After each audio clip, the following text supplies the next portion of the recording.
नमस्कार।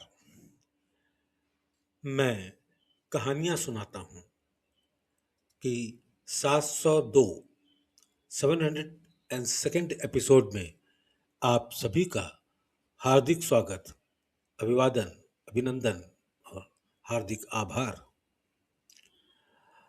दोस्तों, आज का खत 31 मार्च साल 1953 को बाबूजी साहब ने लिखवाना शुरू किया, जो मुकम्मल हुआ 2 अप्रैल साल 1953। बिरादरम, तस्लीम, खतूत सब मिल गए। अजीजम रमाशंकर लखीमपुर चले गए, इसलिए अब कोई खत लिखने वाला नहीं है।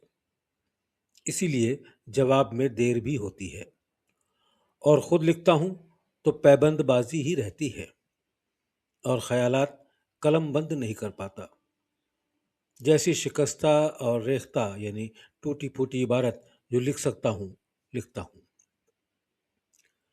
शुक्ला जी के ना आने से फिक्र पैदा हुई, मगर बाबू रघुनंदन प्रसाद की जवानी मालूम हुआ कि सरकारी काम में मसरूफ रहे, इसलिए मजबूर हो गए। अब मुसलसल 2 रोज की तातील तो कोई है नहीं। हाँ, 1 दिन की तातील सिर्फ ईस्टर की है, और इतवार तो है ही। उनके आने की खबर सुनकर कई रोज सोचता रहा कि यहाँ आने पर उनको किस ढंग की तालीम दी जाए। आखिर समझ में आ गया, मगर यह आरजू दिल में ही रह गई। खैर, यार जिंदा सोहबत बाकी, फिर सही। दोस्तों, ये जो सेंटेंस बाबूजी साहब ने लिखा है, इसको ध्यान से सुनिए और सोचिए, क्या स्टाइल है बाबूजी साहब की राइटिंग की। मगर ये आरजू दिल में ही रह गई। खैर, यार जिंदा सोहबत बाकी, फिर सही। आपने अपना हाल वाज़े तौर पर लिख दिया, पर कोई ज्यादा रूहानी बात नहीं मालूम होती, बल्कि इसमें यह जरूर साबित होता है कि अब आप रूहानी मंजिल तय करने में भी जल्दी कर रहे हैं। इसकी पहचान ये है कि दुनियादारी के मामलात में जल्दी करने में कुछ सुस्ती और डलनेस जरूर होगी। अगर ऐसा है तो यह रूहानी जल्दी करने का असर है। सेंट गौतम का लिबरेशन जरूर हो गया, मगर गलती ये कर गया कि उनके संस्कारों को जलाने के लिए भूल गया। इसलिए उनके कुछ संस्कार मुझ में आ गए।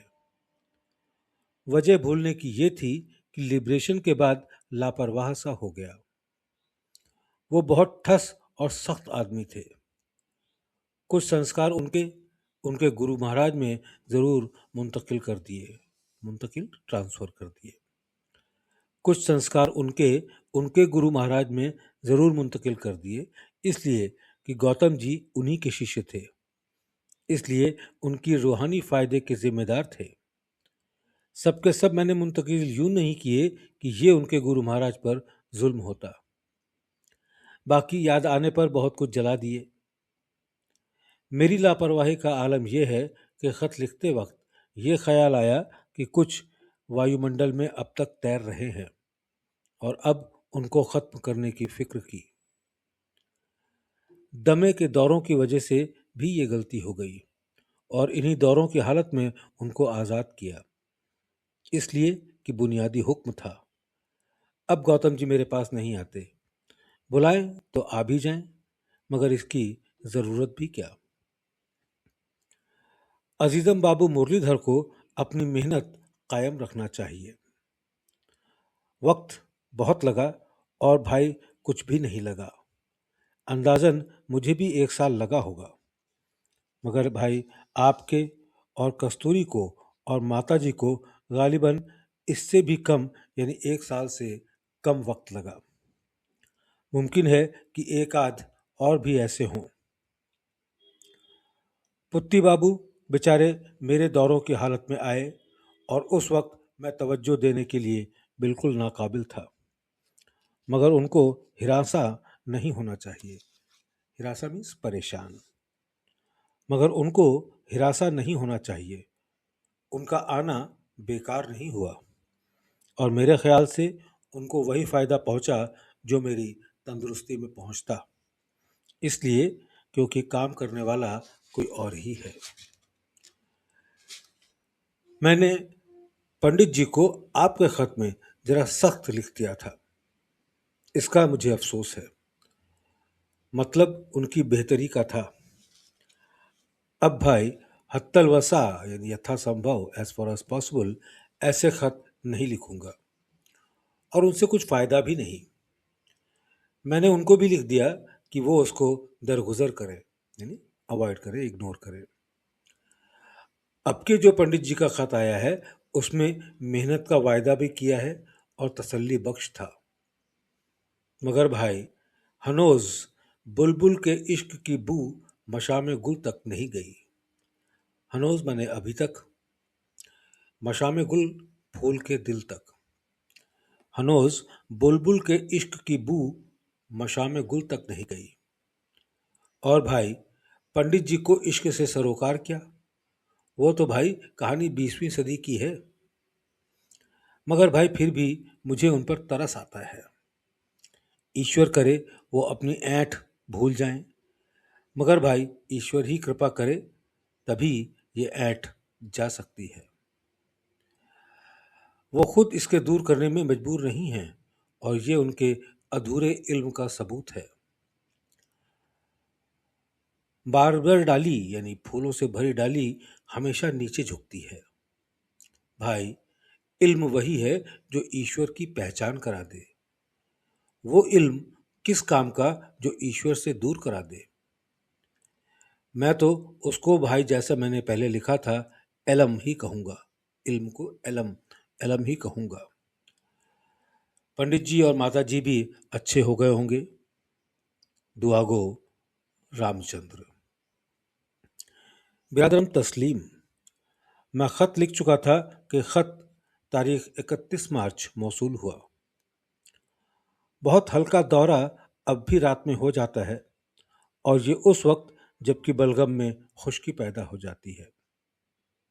आप लोग परेशान ना हो, तकलीफ तो ज़रूर होती है, मगर जब बीमारी अपना काम करती है तो मैं भी अपने काम से हत्तल वसा यानी यथासंभव गाफिल नहीं होता। मुमकिन है कि दवा का एग्रीवेशन हो। 14 अप्रैल के बाद बाबू रघुनंदन प्रसाद को लिखूंगा और दवा उन्हीं की खाऊंगा, इसलिए कि इतनी मोहब्बत से इलाज करने वाला और कौन मिल सकता है। उन्होंने जो दूसरी दवा तजवीज़ की है आज खरीद लूंगा। तनख्वाह का इंतज़ार था, वो कल मिल गई। इल्म यानी ज्ञान, इल्म वो है जो खुदा को पहचानने में मदद दे और इल्म वो है जो उससे दूर करने में रागिब करे। ये लफ्ज़ हकीकत में गलत है। इल्म वर्ड को रेफर कर रहे हैं। ये लफ्ज़ हकीकत में गलत है और नाख्वांदा यानी बिना पढ़ा लिखा और बाजीगर लोग इस्तेमाल करते हैं। जंतर मंतर वाले और नौटंकी वाले जो जाहिल होते हैं इल्म कहने की बजाय इल्म कहते हैं। चुनांचे दूसरों को फरेब देने में या अपने आप को धोखा देने में या अपने आप को पुजवाने में या ऐसे बात कहने में जिसका खुद अमल नहीं, वगैरह वगैरह, उस फन को मैंने इल्म कहा है। और आलिम बेअमल काबिल बेकबूल, ये फ्रेज मेरा ही गढ़ा हुआ है।